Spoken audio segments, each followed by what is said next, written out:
Well, as I expected, I was not able to convince many people that Pythagoras's discovery was really strange.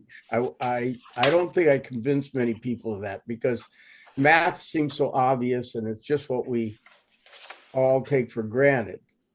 But here's what I think, or here's how I think about it. I've always loved science fiction, and uh, I started to read less of it when I discovered actual science because the universe is actually a lot weirder than science fiction.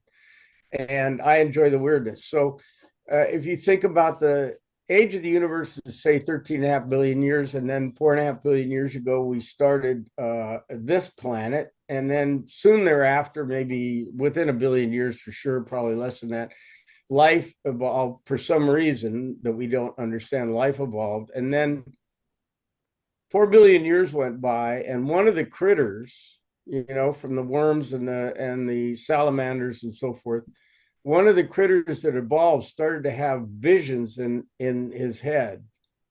And those visions, it turns out, reflected the fundamental structure of the universe. Now, that seems very peculiar to me, and it's weirder than any science fiction story I can think of. So I do believe it's very strange, and I do believe that Plato and Einstein were onto something.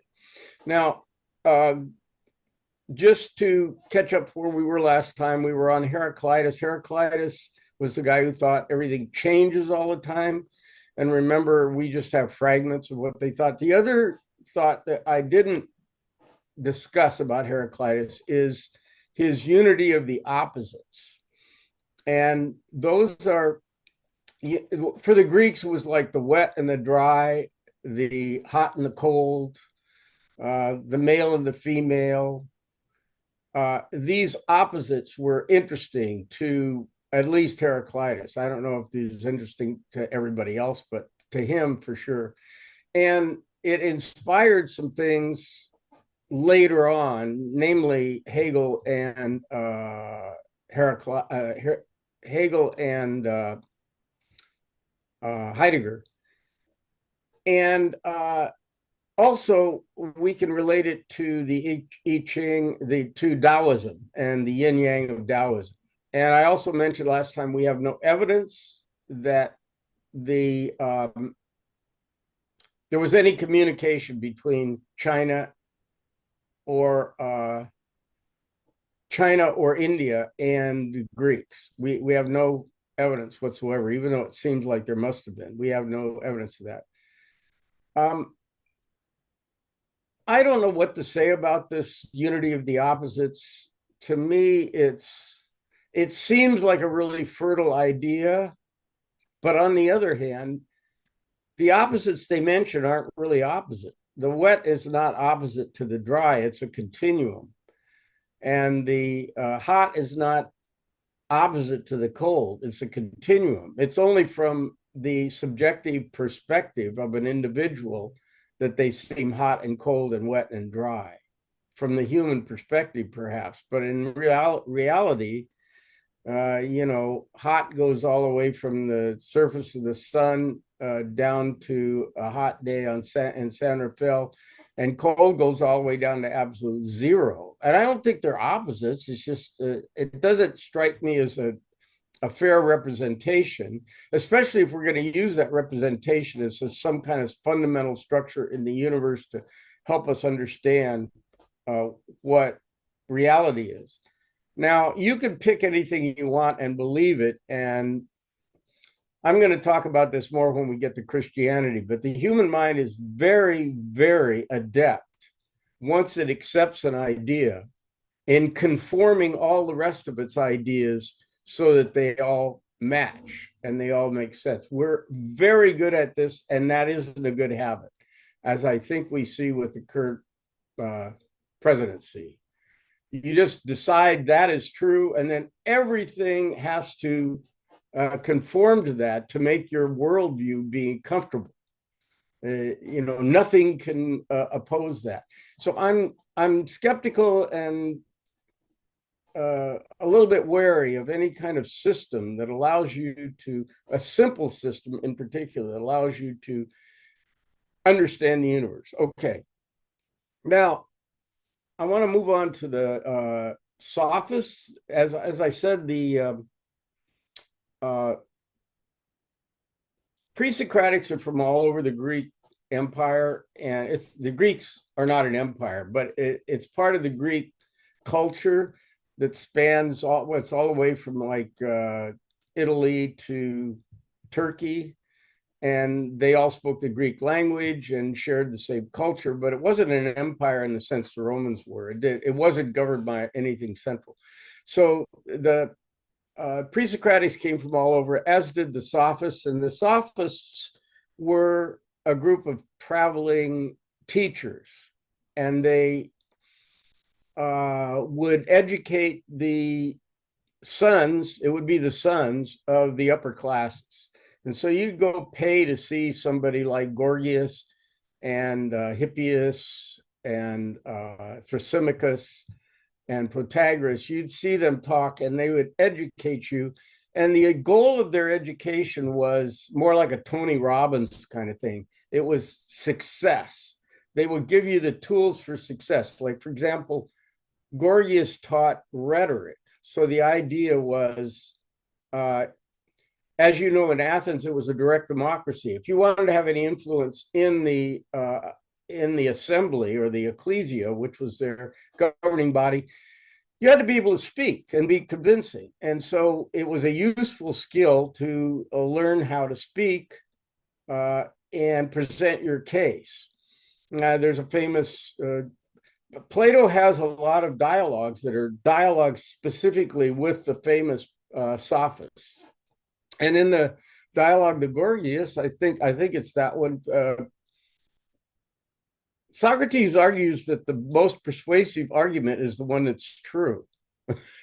It's not, it has nothing to do with how you present it. I don't know if it's nothing to do, but it's not going to be fundamentally persuasive because of your tone of voice or your rhetoric. It's going to be persuasive because it's true. That's the Socratic argument, which is pretty funny. Okay, so one of the famous sophists was Protagoras, and there is a philosophical, a dialogue, a Platonic dialogue on of Protagoras. And Protagoras had a demonstration, and this goes to what I was just talking about the hot and the cold and the wet and the dry. So Protagoras would demonstrate, he would give his presentation, and he would have somebody come up from the audience, and two guys, and he would have 3 bowls of water. One would be really hot, almost to the boiling point. One would be really, really cold. And then a lukewarm one would be in the middle. And he'd ask them, one guy to put his hand in the hot water, one guy to put his hand in the cold water. And then after a minute or so, he'd have them both switch to the lukewarm water.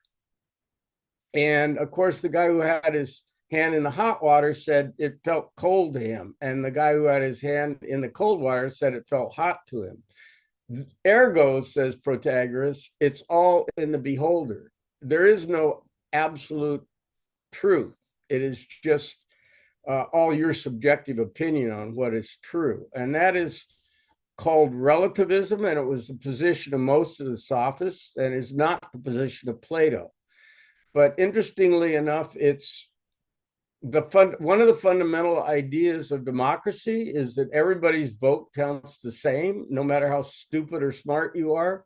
You all get an equal vote. In other words, it all counts the same, as if it all has the same merit.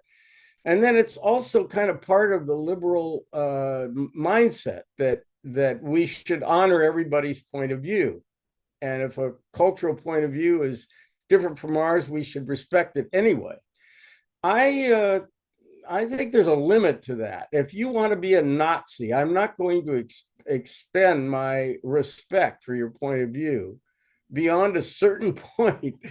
I'm going to have limits. And so the question will be in philosophy, where is that limit? Where is the limit between something that's totally a matter of opinion? Like, for instance, I might say Justin Bieber is a better singer than Ray Charles. That's a matter of opinion. I think everybody would agree it's a matter of opinion. But when you come to math, it doesn't seem to be a matter of opinion that 2 + 2 = 4. And I would not know what to say if somebody said that's not true. I would not know how to continue the conversation. So where is the line between things that we know to be true, like arithmetic, and things that are just a matter of opinion, which is would be your favorite singer? So that's one of the goals of philosophy, is to try to discriminate between those two things, subjective and objective truths. Now, when we come to Plato, we're going to talk about Socrates first. I want to just give you an outline of his personality and existence. But our only source for, or no, not our only source, our main source for Socrates is Plato. And Plato was a student of Socrates. He was born in 427. Socrates was born in 469. I'll get back to that in a minute. So Socrates is rather an old man by the time that Plato starts to, like, he'd be a teenager, and Socrates would be kind of an old man when he starts to study with Socrates, his mentor. Now, there's two other guys that write about Socrates. Unlike Jesus, we have three main sources, and actually more, to confirm the existence of Socrates. He's not a fictional character. Another prominent guy was Xenophanes, who was a student of Socrates that went on to become a general. And another guy was Aristophanes, the comic playwright, who also talks about Socrates. So there's no doubt that Socrates existed and was a prominent, well-known character in ancient Athens. Just a couple of remarks. I'll get into this further. A couple of remarks on Plato's style of writing. Now, Plato, we've been talking about guys like who we just have fragments of, and I mentioned like an archaeological dig, and you got this shard and that shard and a bone or something, and then you're trying to piece together what they're talking about. It'd be as if you were doing that archaeological dig, and all of a sudden you found an iPhone. That's the difference between Plato and everything that went before him. Because Plato is, I don't think there's much, I'm not saying anything weird to say that Plato is recognized as one of the most brilliant guys of all time. Now, you tend to think, well, he's an old guy. We've already done all this stuff. It's not that interesting. Everything's been superseded, that he said. This is just not the case. He's just a very weird writer and very, very difficult to understand because he seems so easy to understand. At first, you think, well, what's this little dialogue about? This is silly. This doesn't amount to anything. And that's, as a matter of fact, what Wittgenstein thought. Wittgenstein, one of the great philosophers of the 20th century, he goes, what are these all about? He didn't read Plato very much, I suspect. And then it was my reaction, too, for at least 10 years of reading Plato. I thought, this is, so what? Is silly little naive dialogues. I just want to say a couple of things about the way he writes. Number one, he writes in a dialogue form, and the dialogues are, the star of the dialogues is always Socrates. Plato claimed that he would never, and never has and never would, write a treatise on what his thoughts were on anything. Everything he wrote, he said, is just Socrates rejuvenated and beautified. That's a little pretentious, but on the other hand, Socrates, what that comes from, I think, the second letter. We do have some letters that Plato writes in his own voice. The rest of it are all of his writings are dialogues. And that letter may not be legit. We don't know. Some of the letters are argued over, but that is what he did. He just wrote dialogues with Socrates being the star. And I want you to think about how weird that is for an intellectual that was a giant and recognized as such in his day to write everything and claim that it wasn't his idea, it was only his teacher's idea, and put everything in the mouth of his teacher. Imagine you doing that as a scholar and a great creator. You say, well, I didn't write this. This is all from Socrates. Now, nobody believes it's all from Socrates, and I'll get to that in a second. But it's a very weird thing to do. I would suggest, I can't think of another guy to do. The only guy I can think of is Samuel Pepys. You know, the no Boswell, Life of Johnson. He's the only guy I can think of that did anything like that, and he's self-consciously writing. Maybe St. Paul. Who? St. Paul. Uh, that's a good call. Of course, St. Paul never knew Jesus, whereas Plato definitely knew Socrates. But that's a good call. I like that one. And certainly St. Paul would have classed himself as less of a figure than Jesus, of course. Anyway, so Socrates, one of the weird things is he writes in these dialogues. The second weird thing is that the dialogues are separated by scholars into, I mean, of course, this isn't definite, but into three periods: the early, middle, and late. And the early dialogues are thought to actually reflect the style of Socrates. The middle dialogues are thought to reflect the style, but added into them is a bunch of ideas that may be completely original with Plato, but I think he presents them as not being original with him, but being extensions, perhaps, of what Socrates believed. And then in the later dialogues, he kind of becomes very didactic. And so the interlocutor, which is what the tradition calls the other guy that Socrates is talking to, the interlocutor, he becomes kind of a yes man. Like Socrates will say stuff and the guy will say, yes, I agree. I mean, he's not really interacting fundamentally as he does as the interlocutor does, who's in the early and middle dialogues.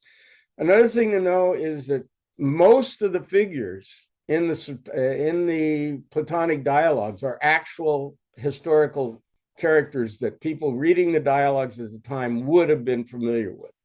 Now, that's not true of a couple that we're going to talk about, namely Euthyphro and Diotima, and we'll get to those. We don't know who they were, but most of them are well known. Like in the Laches, we have Laches and Nicias, who are very famous generals, and so Socrates talks to them about courage, like going to the Joint Chiefs of Staff and asking them about courage. So, okay, we have the dialogue form. In the early dialogues, they often end in confusion. So what you think's going to happen is that somebody asks a question like, what is justice? And then they talk about it for a while, and Socrates keeps asking questions. And I always, in my classes, used to be able to refer to Columbo, but I can't. In the last 15 years, I can't do that because nobody knows who that is. But Columbo, I can't believe the guys who wrote Columbo didn't read the Socratic dialogues, because it's this humble guy, and he starts up by saying, Columbo always knows who the perpetrator is. He goes right to their house. There's been a crime, and he asks them, like, yeah, this is, I don't know how this happened, and the perpetrator will often offer an explanation that exonerates him. Here's how it happened. And Columbo will say, oh yeah, I'm sure that's a perfect, I didn't think of that, but that's a brilliant idea. Yeah, I got to think about that. And they'll be walking out the door and he'll say, oh, but one thing confuses me a little bit. That is just exactly what Socrates does. He'll ask a question like, what is justice? And somebody will say, oh, Socrates, everybody knows what that is, and they'll give an answer. And then Socrates will compliment them on how great their answer is. And then he'll say, but just straighten this out for me, will you? And and from that point on, the other guy is toast. He's going to be confused, and that's it's. I find this very amusing, but philosophy is not supposed to be funny. But I find a lot of things about it hilarious, and Socrates is one of them. We'll get to that when we go to the youth pro. Anyway, so let me get back to Socrates himself.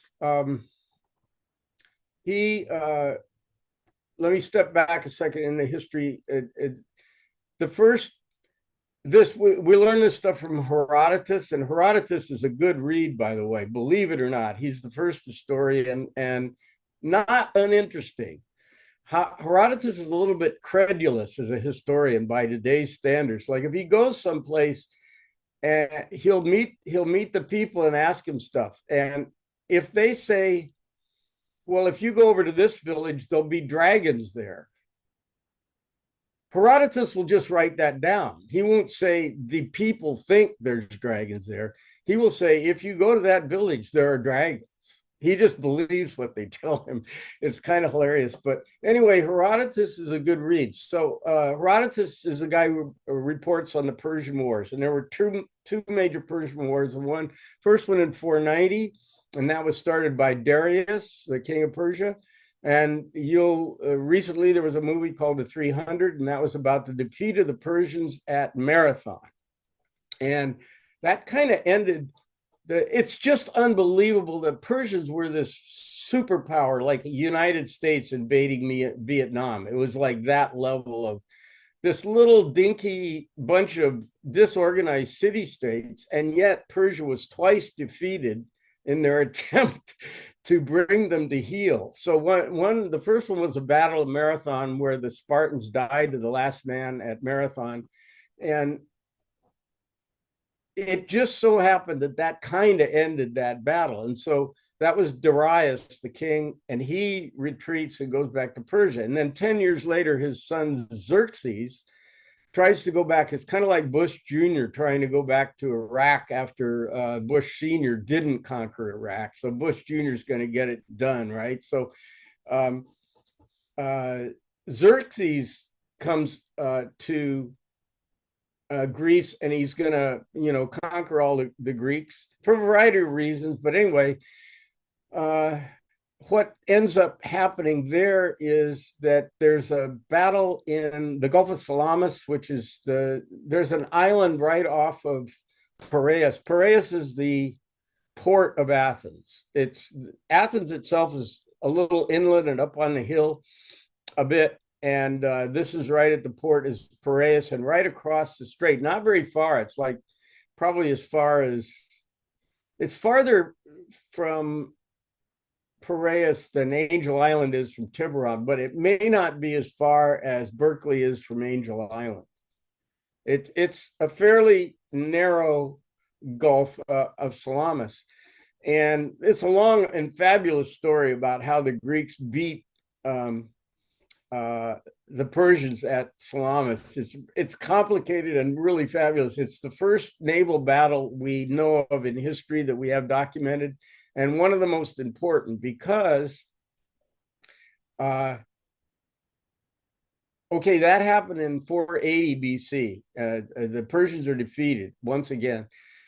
And in the next century, the Athenians, Athens, what happens is Athens rises in prominence, and they are the dominant Greek city then for another 100 years, along with Sparta. And Sparta is a completely different kind of community. But in the next 100 years or so, Athens invents democracy, invents theater. They produce Sophocles, Euripides, Aristophanes, Pericles, Plato, Aristotle, Socrates. That's just the A-list. I've left off about 15 people. All of the most famous guys you ever heard of from ancient Greece were produced in the next 100 years. And it's interesting to contemplate what would have happened if they lost the Battle of Salamis. Would we have ever had Plato and Aristotle? So I think it's not uncommon to rate that battle of Salamis with the top in the top five battles of all time in terms of influence on Western history, up there with Trafalgar and Midway and a couple other battles, Waterloo. Those things really affected, they were turning points in history. And if had they gone another direction, we'd probably be a different culture at this point. Anyway, so Socrates is born 11 years after the second defeat at Salamis in 469. So little baby Socrates is born. And there's only one image that we always have of Socrates. He's like this pudgy, bald guy with long hair and a pug nose. That's the only image we have of him. It's probably not accurate. But one of the things I like to remind people of is that, Darwin, we see with a long beard, and all these guys with a long beard, they weren't in the prime of their lives when these portraits were taken. It's like they'd become revered revered characters, and now they're old men, and so they get their portrait taken. Socrates was a young man when he was doing most of this stuff, or at least middle age. And same with Darwin. When Darwin went around the world and did the Beagle thing, he was like in his 20s, and he had a lot of courage. Darwin did, physical courage, and so did Socrates. So when Socrates was about 40, in that late 30s, early 40s, he fought in 3 battles, and by all accounts was courageous and completely indifferent to pain and discomfort and danger. He was I don't know if hero might be too strong of a word, but certainly not a wilting violent when it came to battle. He would stand in there and do, and he supposedly rescued a general named Alcibiades, who we'll get to in the symposium. So I just like to remind you that Socrates in his life wasn't that old fuddy-duddy, guy. He that avuncular guy. There's even videos of Socrates where they have some actor, and Socrates is this old avuncular sweetheart. That doesn't ring true to me. Maybe he was avuncular, but he wasn't old when he was doing all this stuff. Anyway, Socrates was what happened at the end of his life, and there's 4 dialogues that describe the last period of Socrates' life: the Euthyphro, the Credo, the Euthyphro, the Apology, the Credo, and the Phaedo. So in the Euthyphro, what happens is, and this is one of the dialogues we're actually going to look at in depth, the Euthyphro. And this is one of those dialogues where we don't know who Euthyphro was. Most of the people in the dialogues, we know who they were. We don't know who Euthyphro was. It's a very weird story. Euthyphro is prosecuting his father for murder, which is not the way it worked in ancient Greece. The family of the victim would prosecute the perpetrator.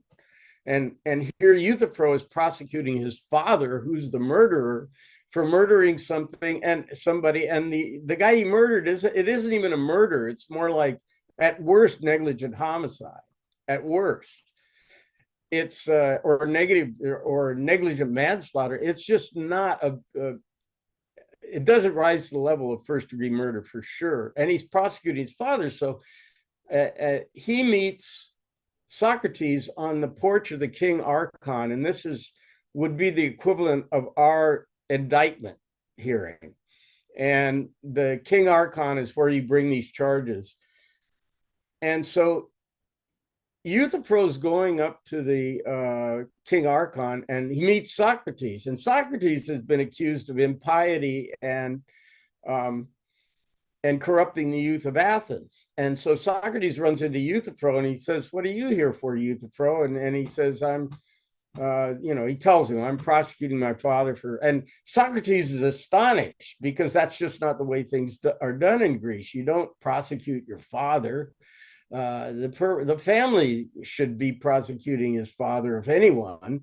even if there's a crime. So Socrates is amazing. And what he says to Euthyphro is, you must really understand what piety and the law are, because what you're doing is so outrageous. And he uses the phrase, you must be quite far gone in wisdom. I love this. I always think of McAtee as being quite far gone in wisdom in every way. So anyway, uh, Socrates implores Euthyphro to instruct him on piety so that he can use his wisdom to defend himself in court. That's how it starts. So you have to tell me, I'm begging you to tell me what your understanding of piety is, so I can use your wisdom to defend myself, because I'm charged with impiety. Anyway, so that we'll take a stronger look at the dialogue, which is very interesting. Then the next dialogue, in the next few days, what happens is we have Socrates' trial, the apology. And in that trial, I would liken it to the trial of the Chicago Seven. Socrates does not, what would be expected in the apology in Greece is that, look, he's been charged with impiety and corrupting the youth. These are not capital charges. They're not generally going to get you executed. What is thought is there was three guys, Lycon, Miletus, and Anytus, who were, we think, political enemies of Socrates for one reason or another, and also wanted to make a name for themselves. And they probably wanted, I mean, it was a contentious period because, okay, just stepping back, the Peloponnesian War between Sparta and Athens had started in 427 and ended in 404. And what happened was an oligarchy was in place in Athens by the Spartans to rule. And they were called the 30 tyrants. And the 30 tyrants were only there for a year, and then the democracy was reinstated. But during that time, a lot of unpleasant stuff happened. And there was some retributions. I think there were retributions from the 30 tyrants and also from the democracy once once it was reinstated. But anyway, Socrates knew and had some students that were among the 30 tyrants. And so I.F. Stone, a while back, wrote a book on Socrates, accusing him of being kind of in cahoots with the 30 tyrants, which is out to lunch. I mean, I.F. Stone, he's a muckraking guy who I generally appreciate, but I think he's off the mark in this book about Socrates. And anyway, it is the case that it was probably a political trial, and the intent was to humiliate Socrates, not to have him executed. That's what the general consensus is. So what you would do if this had been you and you'd been accused of impiety and corrupting youth, you'd show up with your family and you'd throw yourself before the mercy of the court and say, look, I didn't mean to cross a line here, and I see I have, so I apologize. That's what was intended to happen. But Socrates doesn't go for that at all. He argues more or less that he's done, by his activities, he's done a favor to the people of Athens. And he's not guilty of any crime. And you can read the apology, maybe you have. And this is not set well with the jury. The jury's made up of about 500 people. The assembled ecclesia, the assembled ecclesia is 500 people. And so just like we have nowadays, there was a guilt phase and a sentencing phase. Meredith here is the actual lawyer, so we could ask her about the particulars, but you didn't have lawyers in Athens. You had to speak for yourself, which is another reason why you wanted to study under Gorgias and learn how to speak. Anyway, this doesn't go down well with the jury, and they convict him of these charges. And the conviction isn't overwhelming. It's like if there's 500 people, it's like 255 to 245. It's a pretty close judgment. But anyway, he's convicted. So then, after you get convicted, there's a sentencing phase. So you're allowed to suggest uh, uh, a punishment, right? So Socrates says, this is in the Apology. Plato was at the trial, by the way. Socrates says, I think I should be fed for life in the Prytaneum, which is what you get if you're an Olympic champion. It's not any kind of punishment. It's like I should get a gold medal. And of course, this also doesn't go down well with the jury. He's not taking this seriously and with enough gravitas to suit them and humility. And so then he says, okay, well, I think I can scrounge up a fine, and because he had rich friends. And or among his, I shouldn't say he had rich friends. Among his friends were rich people. Anyway, so no, the jury is very offended by his suggestion he should be treated like an Olympic champion, and they say, no, you're going to get the death penalty. So the way that worked was, in Greece, when you were convicted of a capital crime, you were executed that night at sundown. There was no, appeals or any of that. That didn't happen. You were just convicted and you were executed that night at sundown. However, the day that he was convicted began a holy holiday in Athens, because every year a boat would go to Delos, which is the sacred island, the birthplace of Apollo and Artemis. And a boat of dignitaries and priests would take a trip to Delos and offer prayers and celebrations and libations to Apollo to pay an old debt, is how Xenophon, I think, writes it up. And we don't know what time of year it was, but I think Apollo's birthday's in the spring, so it's probably springtime. But anyway, while the boat is gone, that for that whole period of time, there are no executions. It's like, I don't think we execute people on Christmas. I'd kind of be surprised to find that we do. So it'd be like that, it's a holy time, and so nobody gets executed. So Socrates gets a stay of execution. He doesn't get executed that day. So he spends about 30 days in the Huskow. And during this time, some other stuff happens. I have my theory. I have some theories that are just conjectures about why it took so long. 30 days is a long time. Delos is only 90 miles as the crow flies from Athens. So that's like, at best, 2 days sailing. It's not going to take you 2 weeks each way to get there. And I can't believe that the ceremony lasted a month. But anyway, my conjecture is that there were people on board that knew, including the captain and priests, that knew Socrates would be executed the day they got back. And so they drug their heels getting back. But that's just I don't have any evidence for that whatsoever. Anyway, so during this period of time, we have another dialogue. So far, we've got the Euthyphro and the Credo.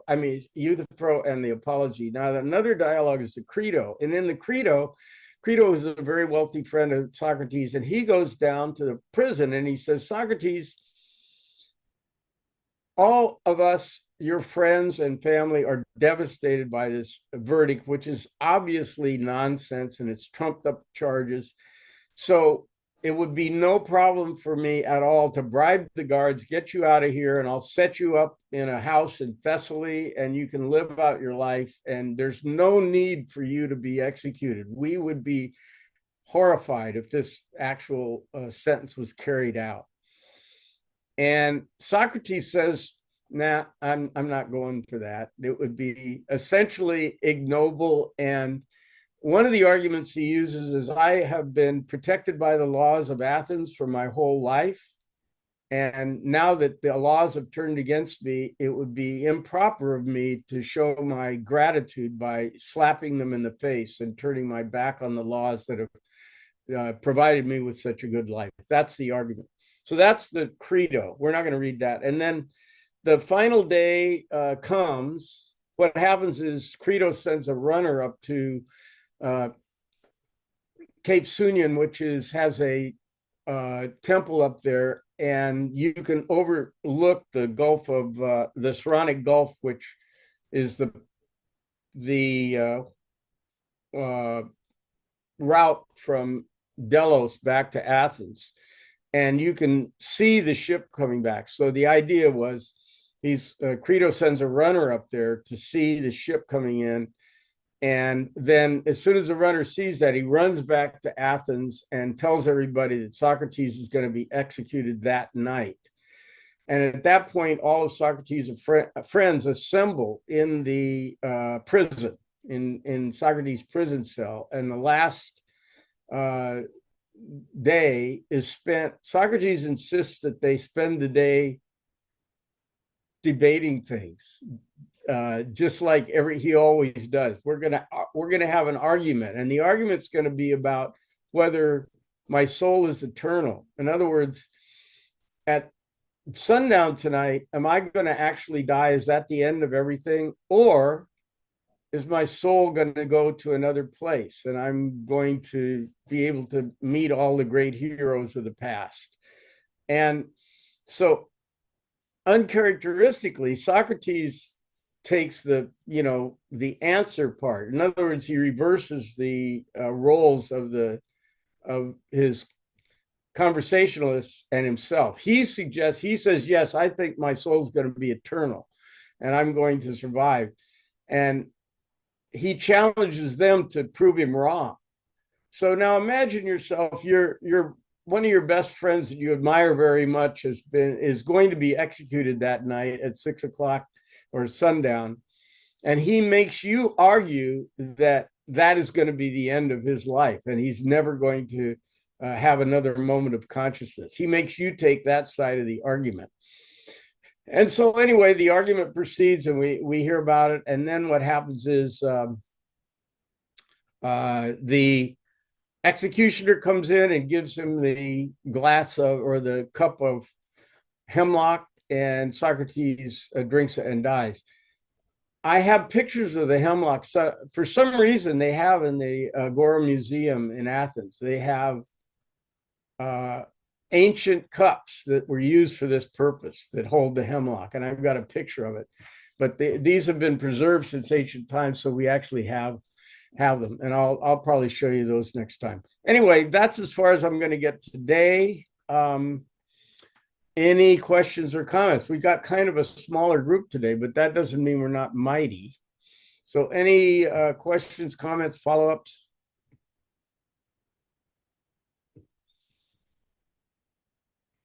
Well, I don't hear anything. So I have something to say. It's a little indirect. Can you hear me?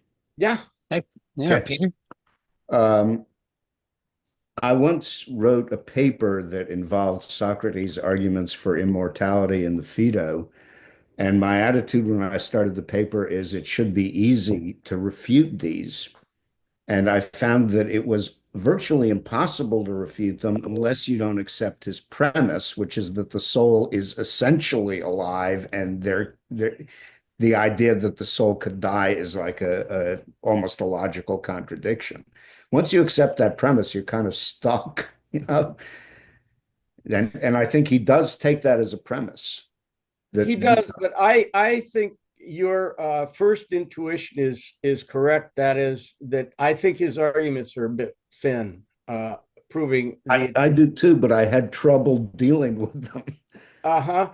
There's a better argument that we're gonna find in the Meno for the soul's immortality, and we're gonna get to that. But I think the arguments that are presented in the Phaedo are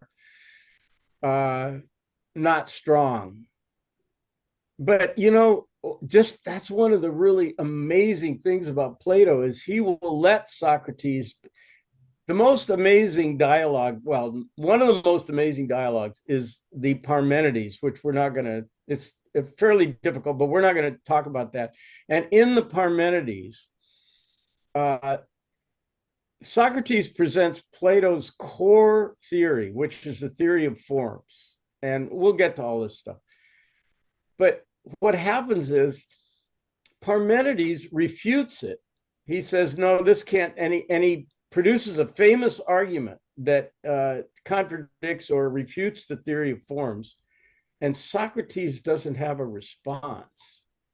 Now, think about that. You have your main character present your core theory. Then you have somebody else come in and say, nah, that's not going to work. And then you don't rebut it. You don't have a response. You just let it lie there. This is Plato just being such a weirdo and it's such a genius at this stuff. So anyway, getting back to your point about the argument, I don't think the arguments in the Phaedo are very strong, but it's a very dramatic scene, obviously. And it was painted by David, or is it is it David, you guys?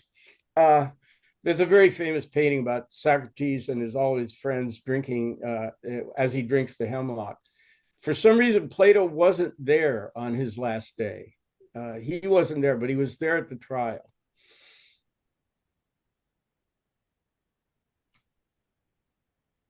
Any other comments? I wanted to say something about the jury system and why it is that it persists to this day, which it does not exactly in many of our European counterpart countries. It doesn't exist in the sense that we have it in Germany, for example. The jury system finds the truth in a way that almost nothing else does. Certainly, I think Trump is beginning to find out that the jury of the whole of this country is not going to agree with his preconceived notions. And he is going to go down because of that, in my view. The way Bill Clinton was certainly excoriated by his prosecutor, but the jury of the country decided they wanted to keep him as president anyway. And that is what happened.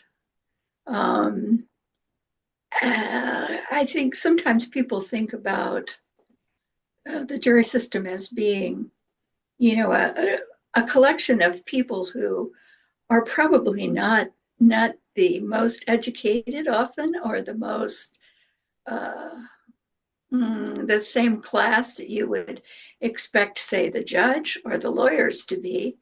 But when it comes to wisdom, there's a theory about the wisdom of crowds that surpasses what lawyers and judges can come up with. Is something that I think is really important and goes back a very long way. And so if the jury of the people felt that Socrates should be excused for whatever it was that he was found guilty of, and I don't think I even followed what it was he was guilty of, probably if they'd been given the final say, Socrates would not have been drinking the hemlock. Well, remember what Socrates did. His defense was not something that appealed to them. And in other words, I think most people think he could easily have gotten off if he wasn't so obnoxious. Now, I call him obnoxious. I think he's a sweetheart. I'm very fond of Socrates, but he wasn't having it. He just wasn't going to buckle down and say, I'm sorry, and I know I crossed the line, and he wasn't going to do that. And there were certain members of the jury, and that's not hard to believe, that took umbrage at that. Thought he should be kissing the ring and not being so bold. And then to have the audacity to say he ought to be treated like an Olympic champion after he'd been convicted. I mean, you would, Meredith, you would not. Well, you go before judges, right? Not juries. Am I correct? Yes. Yeah, okay. But if you were doing a jury trial and your client had been convicted, and then you said, okay, well, he's convicted, but I think he should be given a gold medal anyway. How do you think that would go over with the jury? Not well. No, well, you know, the jury would disregard me for sure in that circumstance.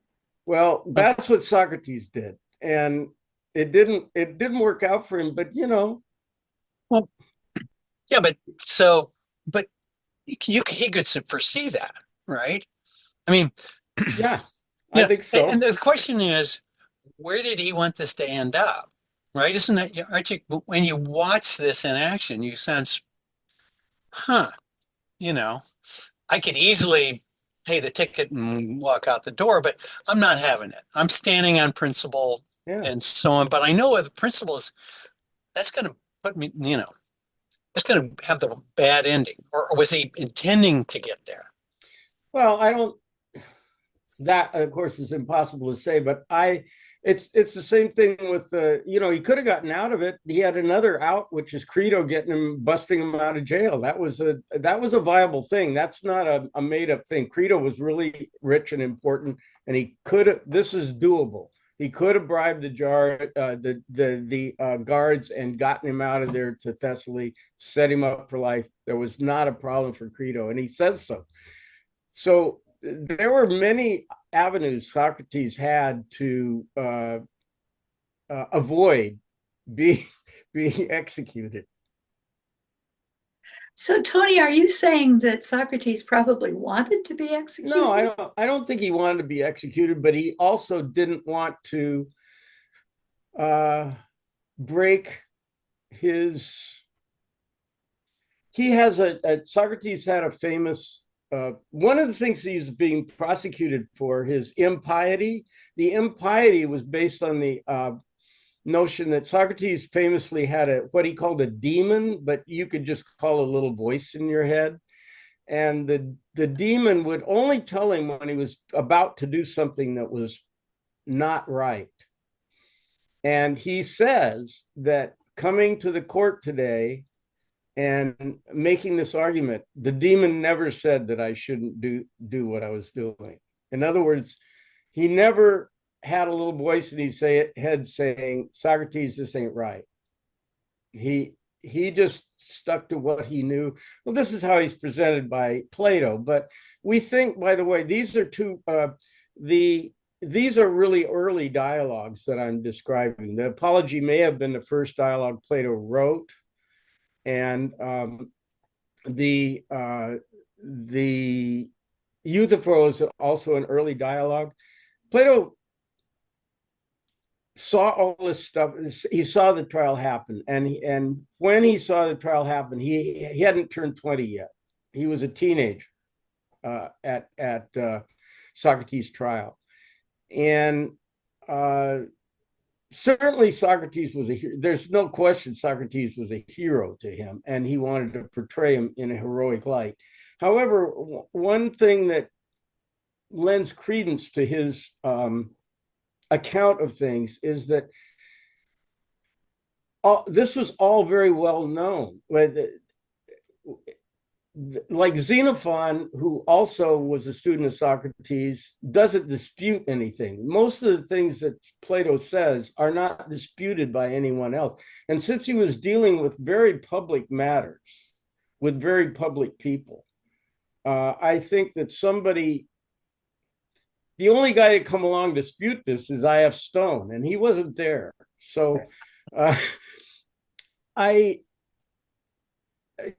Stone just kind of slants everything as though he wasn't a believer in democracy, which he wasn't, by the way. But we don't know what Socrates believed. Plato, we'll get to the Republic, but in the Republic, I remember when I first read it, I thought, they're having me read this guy who doesn't believe in democracy. I couldn't believe I was being told to read the Republic.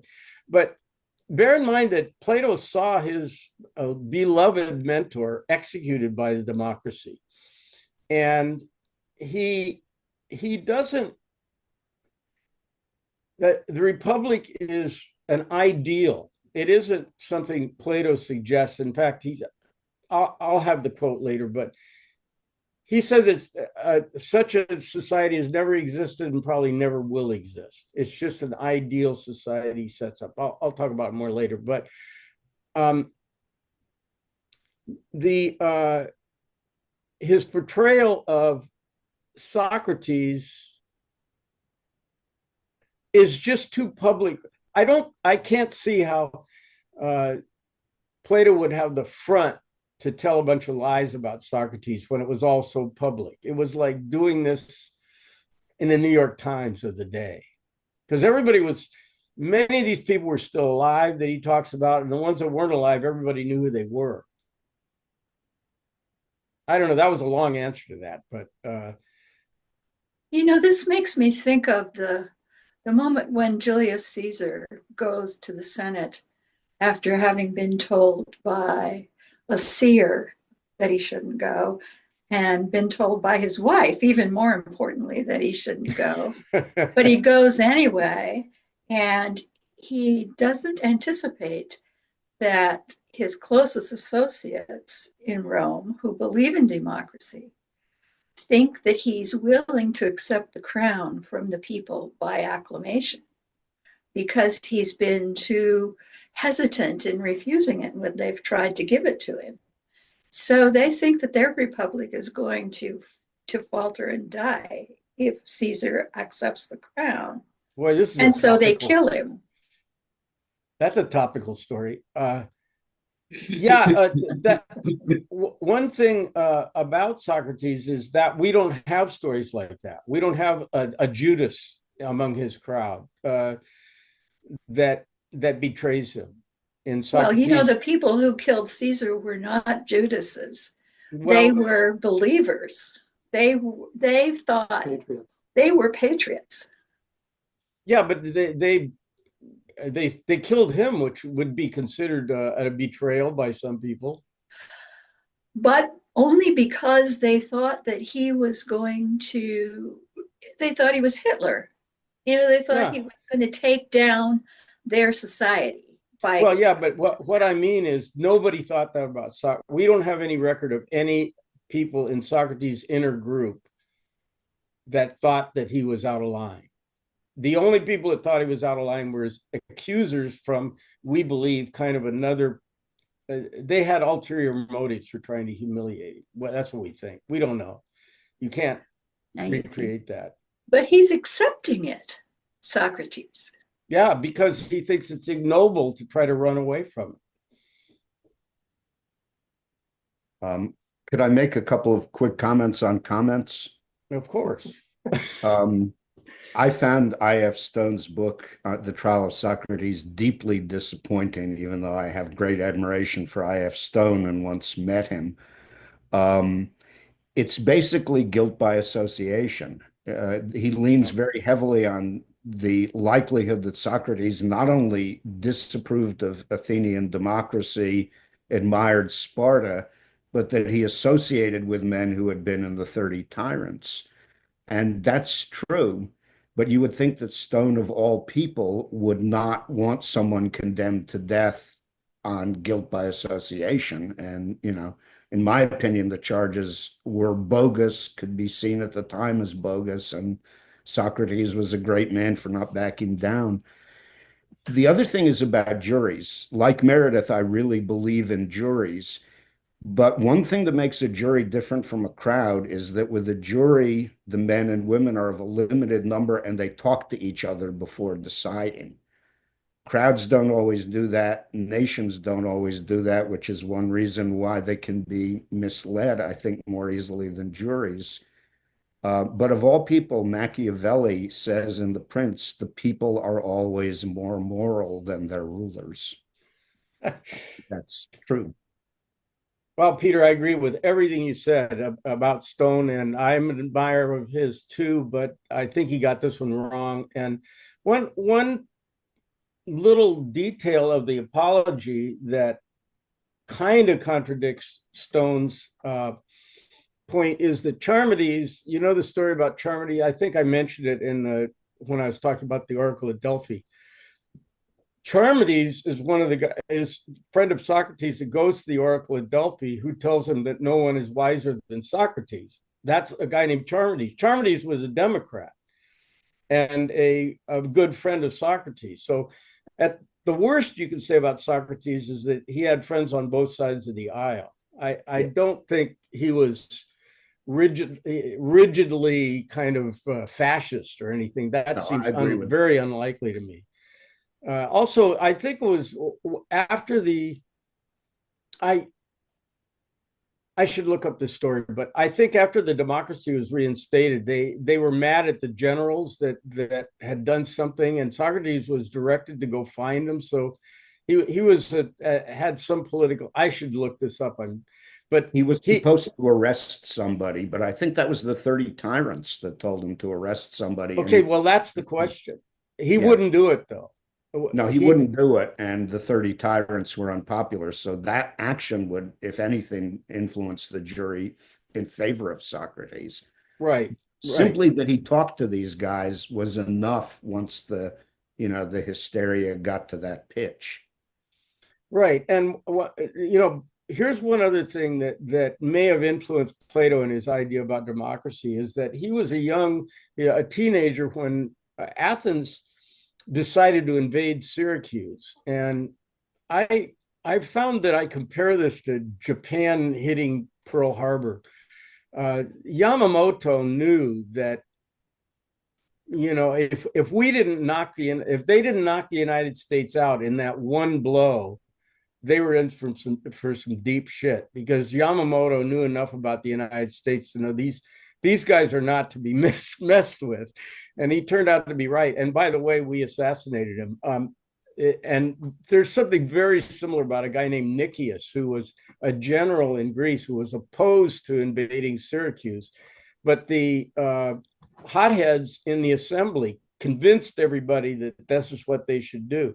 So Athens did, in fact, invade Syracuse, and they were, in fact, defeated. And I think Nicias was killed. Kind of two interesting parallels in history. But Plato would have seen this happen, like the democracy getting all pumped up and saying, we're going to go invade something that was obviously a foolish thing. And so he was impressed by the fact that crowds could be swayed to do things that were unwise. That's why he had this idea of the guardians. The guardians are kind of perfect, they're wise and they're not going to make stupid mistakes like that.